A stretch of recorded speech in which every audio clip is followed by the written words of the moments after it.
Good morning, everyone. Thank you for joining us for the City of Tampa's request for application for our fiscal year 2023. I'll go ahead and start off. I am Kayon Henderson, the manager for Housing and Community Development Division. We do have a few staff online also with us. Some of them will be presenting, at which point they'll also introduce themselves shortly. The RFA that we have released this year is only CDBG funds, and I apologize, we are right across the right along the highway, so you might hear traffic. It's only for CDBG funds this year, so we are looking at public services, public facilities, as well as housing counseling. Who we have on the line that will present today is Nicole Steller. She will oversee the public facilities grant. And then we also have Cindy Rojas. She'll jump in and do the overview of housing counseling and public services shortly. For the agenda that we have going for today, we are going to go over what the application is, the award process, what we have as far as funding availability, what some of those requirements are, what the guideline will be for each of those programs, just letting everybody know who is going to apply, what the role of the reviewer is. So once we have those applications back to us, what that reviewer will actually be looking at, how we intend to allocate those points, the overall process of the timeline, and then allow for question and answers. I did put in there earlier, so if anybody has joined since, if you can please just drop all the questions directly into the chat. That would help us to monitor. I just got a message from Sharon saying that my voice is an echo. So if everybody can please mute themselves. If you are not speaking, please mute yourself. I'm showing everybody else is muted, Sharon, so I'm not sure why my voice is an echo. So the application and award process, it was issued on April 26th. We are looking for it to come back to us by May 10th. If for any reason the application actually gets extended and we're extending the timeline, we will also update our website to show that information as well as Zoom grants. For any questions that you'll have, now that we've released it, we are under the cone of silence and cannot discuss this. So please submit all questions to hcdinfo@tampagov.net. And we'll also put a copy of this PowerPoint right underneath where you were able to get the link on the website for the universal request for application. But all questions should come directly to hcdinfo@tampagov.net. While we completely understand that we are working with some of you guys currently, please don't send an email directly to anybody else other than that link, that email address at hcdinfo@tampagov.net. The application and award process, just overall, we released the application. Once we've released the application, we have the workshops. We're having this one here today because it's being recorded, and this will also go on the website. We're not having a second workshop like we have done in the past. We'll have this one today and we'll post it on the website so you can go back and watch the recording. We'll have the application review process. We'll definitely notify those who have been awarded. We start to work on our draft action plan and go through the public comment period where we have to present to council and give 30 days for that public input. Once we've concluded and have that final action plan, then we'll go back and do the adoption of the action plan back to council. We generally will have technical assistance workshop after. So this one is more like a request for application workshop. The technical assistance workshop comes once we know that you are awarded and we're getting closer and closer to the actual award agreements. That way we're clear on what our expectations are of you and you're clear of what your expectations are of us. And so it just makes it easier for us to sit and go through the application and the actual funded agreement at that point. I mentioned a little bit earlier that we're using Community Development Block Grant, CDBG. It is an entitlement program that really allocates grants to larger cities, us being one of them based on our population. It really is going to be to expand economic opportunities and really to look at those who are low, moderate income households. Additionally, we have some CDBG CV, which is part of our CARES funding that we've received. That was part of the CARES Act, which is really to provide grants to states and just making sure that we prevent, prepare, and respond to the spread of COVID-19. So as we know, that's kind of our focus for the public facilities, is also looking at how we can maintain buildings that we currently have, and Nicole will kind of go through that a little bit later, but just making sure that we're constantly preparing for the population that we're serving. So some of the key requirements and that we'll probably stress over and over as we go through this is, because we are using federal funds and it's CDBG, both CDBG and CDBG CV funds must be used to benefit those who are low and moderate income households, which means that there can be nobody who earns 80% or above.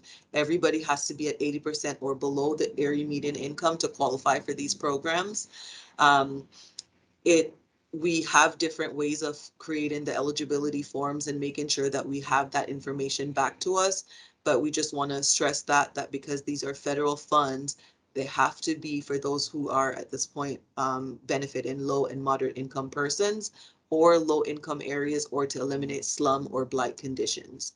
We will not reimburse any costs that is incurred in applying for CDBG funding. I know someone asked previously whether or not, if they were going to apply for public facilities and they had done some work to see whether or not they could submit this application, could they get reimbursed for that? That answer is no, you cannot. Everything is reimbursable once you actually have an executed contract with us. And then just making sure that you know that all grant requirements of HUD has to be met.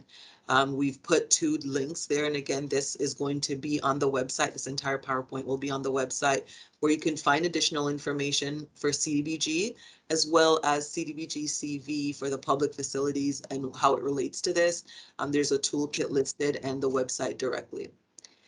As far as the guideline, it is a universal RFA. And so what that essentially means is that it's one application, but we're having different programs. And so we have public service, housing counseling, and public facilities. As we go through each of the different programs, please understand that the guidelines may differ for each program. The match requirements might differ. Some might require match, some might not.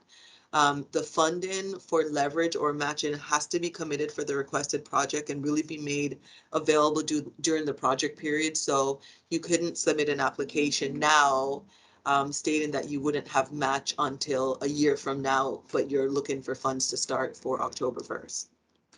The questions I mentioned a little bit earlier, after today's workshop, you're able to ask questions during today's workshop. Any additional questions that you have should come into us by May 3rd, 11:59 a.m. Eastern Standard Time. You can address them to me, but they must go to that that email address at hcdinfo@tampagov.net. I'll also drop it in the chat here, but they must go through that. The responses to your questions will come back to you by May 4th. So as we get the questions, we'll start to compile them.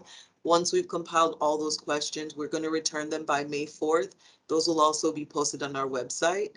And then just remembering, as of right now, May 10th is when all responses are due by 5 p.m. and they must be submitted in Zoom grants. We will not take a paper copy. We will not take anything that's faxed. It must be submitted in Zoom grants. If you are having issues in Zoom grants, May 10th at 4:45 would not be the best time to reach out to us to help, because Zoom grants will be able to track to see every time you've logged in. So we just ask that you be patient with us also, as we can be patient with you, but starting the application before the deadline is always helpful. And with that, I will turn it over to Cindy. Thanks, Kayla. Good morning, everyone. My name is Cindy Rojas. I am the Community Development Specialist, and for today at Tampa, I oversee the CDBG Public Services and Housing Counseling funding. And just a quick reminder, if, like Kayla mentioned earlier, if you have any questions, please go ahead and put them in the chat so that we can answer them as we see them. So the public services funding, we have an approximate available amount of $400,000 for public services. Go to the next slide, please. Okay, so some of the key requirements for public services, They must be a new service or quantifiable increase for renewal application. So if you currently have an agreement with us where you're currently being funded for public services, you would need to show a quantifiable increase for the renewal or add a new service to your existing program. Otherwise, all applicants are welcome to go ahead and submit their new applications for funding. The public service does require match, and it is a 100% match. So we would require dollar per dollar match. So if you're funded $100,000, you would need to provide us with a match of $100,000 as well. You are able to use volunteer hours as match with a maximum of 50% of volunteer hours or in-kind services used. Currently, the rate for volunteer hours is $29.95, and there is a link there where you can go ahead and you can access to just go ahead and get information regarding the rate. Reimbursements are on a per client basis. So when you are awarded, you're not given the funds upfront. You would submit either monthly or quarterly, and we would reimburse you on a client base rate. So for example, let's say that you submit reimbursement for one client and the rate for that one client is $1,000. That's how much you would be getting for each client that you submit a reimbursement for when those reimbursement requests are due. Next slide, please. The eligible activities that are allowed for your application to be considered would be childcare, healthcare, mental health, job training, recreation programs, education programs, services for senior citizens, services for homeless persons, and drug abuse counseling and treatment. Okay, next slide, please.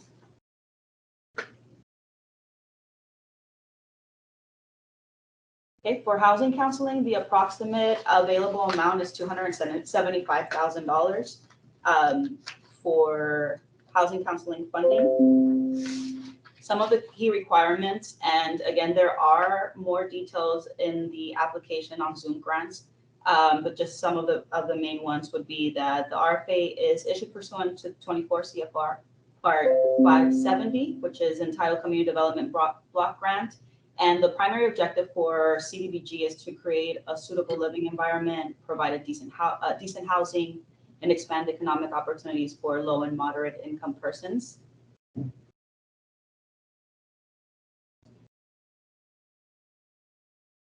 Sorry about that.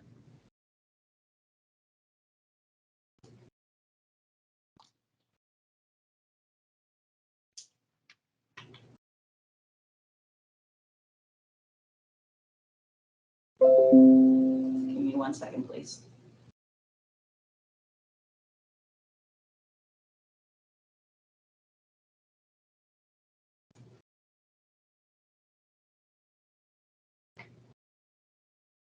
All right, here we go. Sorry about that, guys. So like I was saying, the primary objectives for CDBG is to create a suitable living environment, provide decent housing, expand economic opportunities for low and moderate income persons. The applicants that receive the city's mortgage assistance program have a household income, average median income that needs to be met. So it would be 80% of the area median income or AMI for home program and 140% of area median income for our SHIP program. The income must be verified by a third-party verification. With the housing counseling funding, we're seeking organizations to provide one-on-one housing counseling services to residents. Again, all of the CDBG public service and housing counseling funding are for those clients that live within the city of Tampa limits that are at 80% AMI or below. The home buyer education to area residents seeking to purchase a home in the city of Tampa limits, post-purchase counseling to new homeowners within the city limits as they navigate and transition from renter to homeowner, and the application processing for the city's mortgage assistance program. Just a quick note that we are seeking organizations to offer day, evening, and/or Saturday sessions, just to accommodate for program participant schedules, because everybody's schedule can be a little different, and not everyone can do just weekly hours. And they must be a minimum of 8 hours. We cannot accept the combination of homebuyer education and counseling as the total 8 hours. They have to be 8 hours of homebuyer education only. Okay, next slide. Okay, and I will go ahead and let Nicole take over for public facilities. Morning, everybody. Sorry about the technical difficulties. I think we should be good now. The section that I'm going to talk about, or the program that we're offering, is $1 million of CDBG CV for public facilities. So key requirements in the Zoom grant application, things we're looking for, is really describing the need for the project. Each agency services folks in a different way, and so we really want to see, are you expanding the capacity? Are you starting a new program? Really describing what the need for your project is that you're proposing. Describing the project in detail, especially when it comes to timeline, budget, who's going to be carrying out the project, and really thinking about how those that are going to be working on your project, such as contractors and architects, how they're selected to work on your project is important for the federal requirements. When it comes to timeline, please be sure you're accounting for permitting time that it's going to take to go through that process, and also ordering materials. If there's things that you that your project's going to be needing to wait on materials and things, please try to be as realistic as you can when you're proposing a timeline to us, because we do have compliance that we need to meet on our end, and we just want to be sure that we're checking all those boxes and being able to support you guys too with a realistic timeline. Preliminary design requirements such as site plan, drawings, renderings, anything that you would have to be able to support the need for your project, and giving us a full holistic picture of what you're asking for is helpful. Though we know you might not have all of those things at this time, it's just good to give us a little bit of background, or at least what you have on hand. Property history and condition, if there's any existing structures on the site, is it a virgin site, has it never been developed? All of those things are very important to us, and if you have photos, please include those as well. Delivery of services, how is your property or programs, how is that going to be affected? How does it run now? What is it going to be like during the project if any adjustments need to be made? And then how is it going to be improved after? Project compliance, because it is federal requirements, and with the extra layer for the public facility projects here with the coronavirus funding, project compliance is important. And so an environmental review is required for all projects. Section 3 does apply, and Davis-Bacon also will apply if there is a construction component related to your project, and I'll talk about those 3 things in a little bit more detail in a second. And then just describe that tieback is really important to coronavirus, because this is CDBG CV funding. We have to show how does your project prevent, prepare for, and or respond to coronavirus. And so there are a few handouts, and the links are referenced in the Zoom grant application and elsewhere in this presentation. And so there's just some things, there's some good resources where you could look to see how do you accomplish that with your project. Some eligible activities, generally speaking, the activities that you can do with regular CDBG apply here. So if you have a project related to a child care center, a recreation program, services for senior citizens, if you have a facility that's a senior center, or just thinking about in general removal of architectural barriers, or providing some kind of ADA accessibility features, things of that nature. But it also includes things like acquisition or other forms of rehabilitation or energy efficiency upgrades. And again, here, this is a resource link that gives you specific CDBG CV public facility eligible activities. And you guys will get this presentation. It'll be posted on the website. So you guys will be able to click on that link for more guidance. The federal requirements are always fun. These are things that most of it, falls on us. And we are here as a resource, if your project gets selected, to walk you guys through and really ensure that these requirements are met throughout the project, and to close out. But one of the most important things with environmental review is to ensure from the time that you apply, like so now, until you would be notified of award or not, to stop any choice limiting action. So if you are thinking of starting a project and having us come in midway, that would not be possible. And so things like demolition, any construction, any improvements that you would be doing before award, please stop now and wait until the environmental review is done. And so we will work through that with you as we get to the point of agreement post-award. Other things that will apply to these public facility projects are the RRP rule. It's a renovation, repair, and painting rule, which is established by the EPA. It has to do with lead-based paint.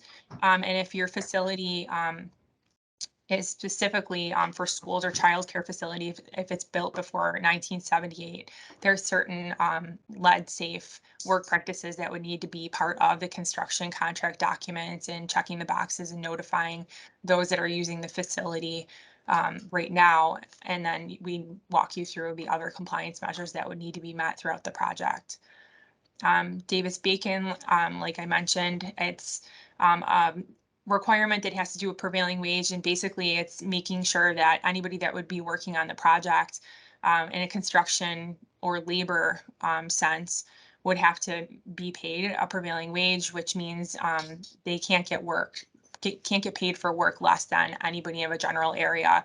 And so again, there's different requirements that need to make its way into construction contracts, and that would be part of our agreement with you, and we'd walk you through that. But it does require something onerous for contractors. And so when you're getting bids for these projects, please ensure that you let the contractor know that's bidding on projects that Davis-Bacon does apply, because it will affect what kind of estimate you would get back.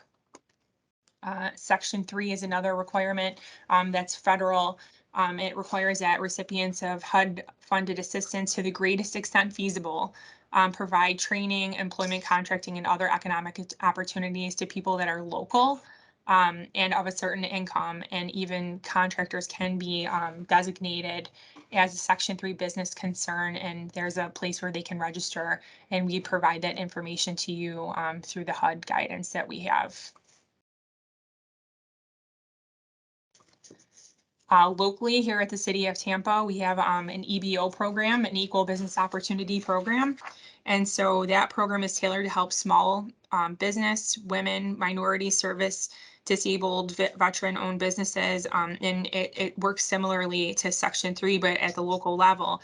And it also serves as a resource for businesses and people in the area to tap into local women, minority-owned businesses and small businesses.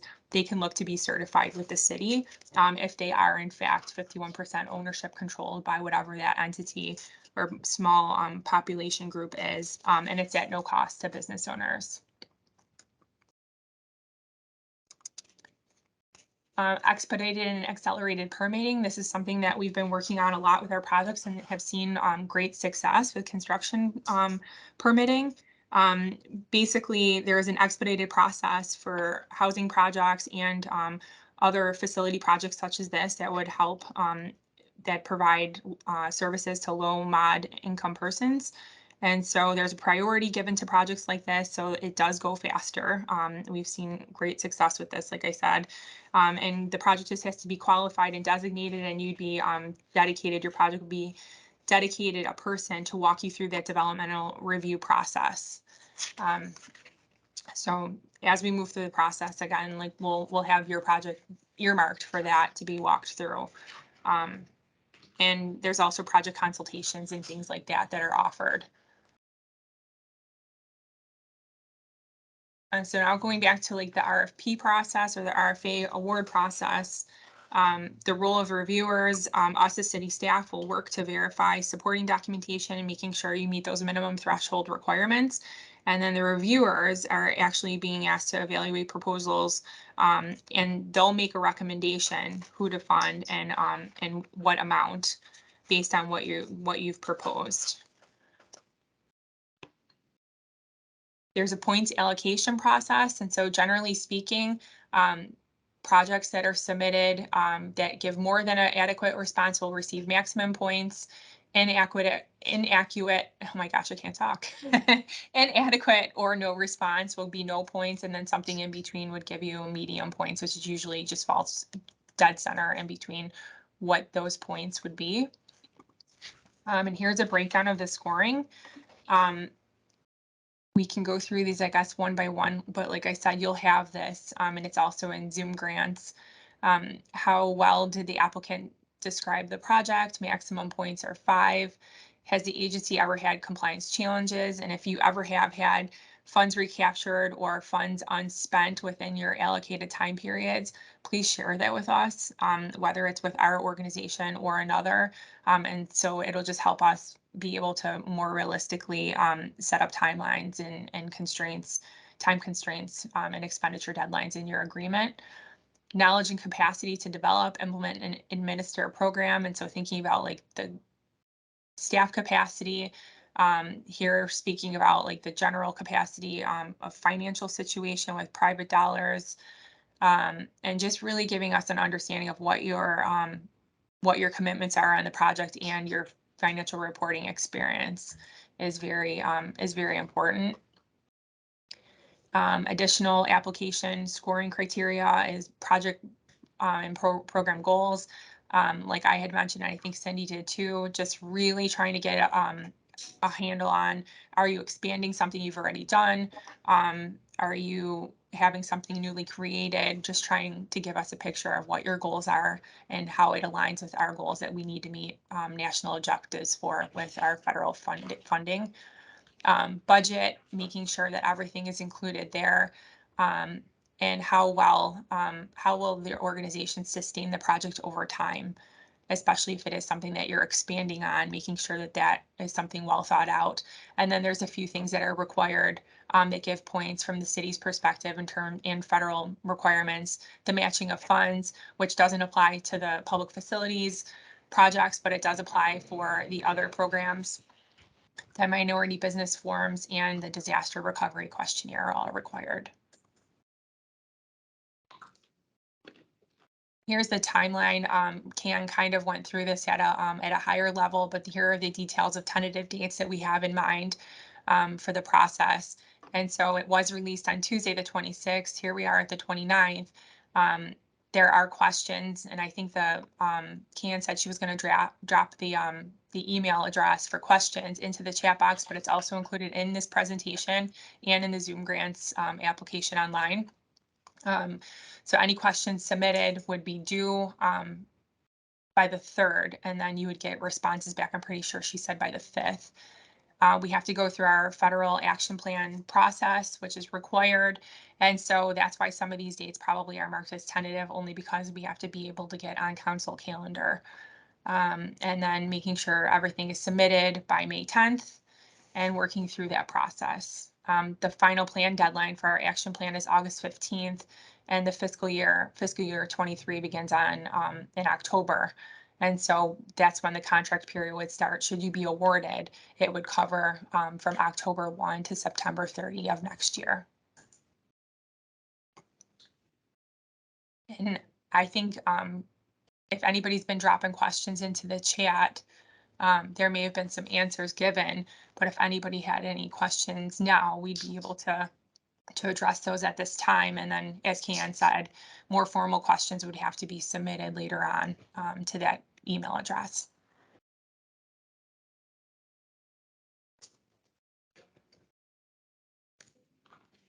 Cindy, did you have anything else? I don't right now. If anybody has any questions, please go ahead and include it in the chat so that we can address it. And we'll send a transcript of all the question and answers also that were submitted in the chat.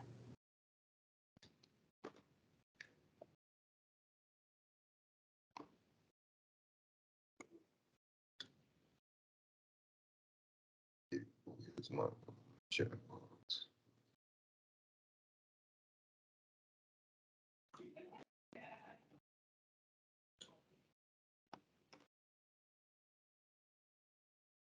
Okay, I guess we can hang out here for a few minutes and see if anything populates in the chat box.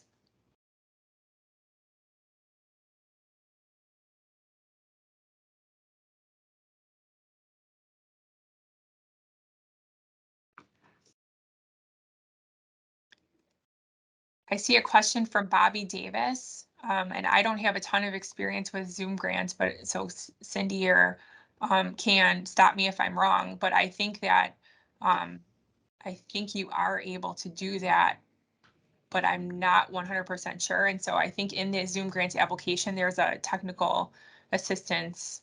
Oh, Can's answering, good. But if it's from one account, I feel like that's something you might have to test out. But Zoom grants would be able to help provide that technical assistance.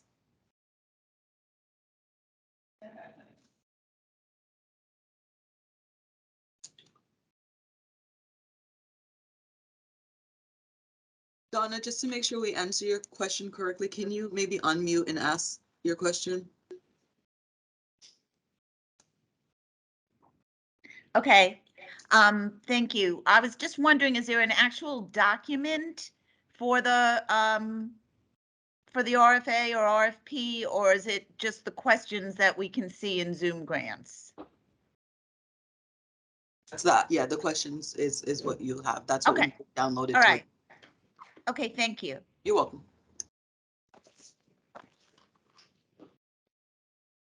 Bobby, if it's a specific question regarding the RFA, you would reach out by email to us directly.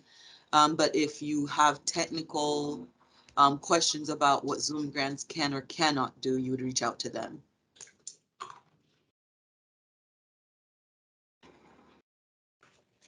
Instructions to add a new user to your organization Zoom grants. When you log in, that first screen, you're able to add people to that first screen. So it gives you the option to add additional users for your organization so they can see the application. You can also limit whether or not they get to edit or they only have read-only access to your application.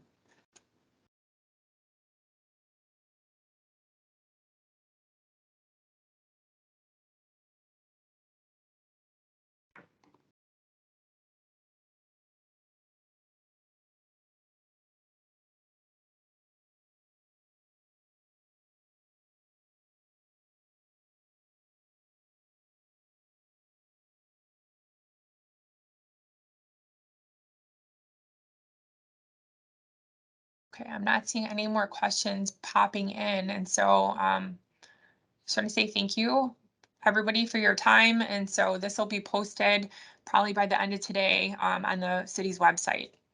And then we look forward to hearing back from you on your good questions, and we'll provide you back an answer by May 4th. Thank you.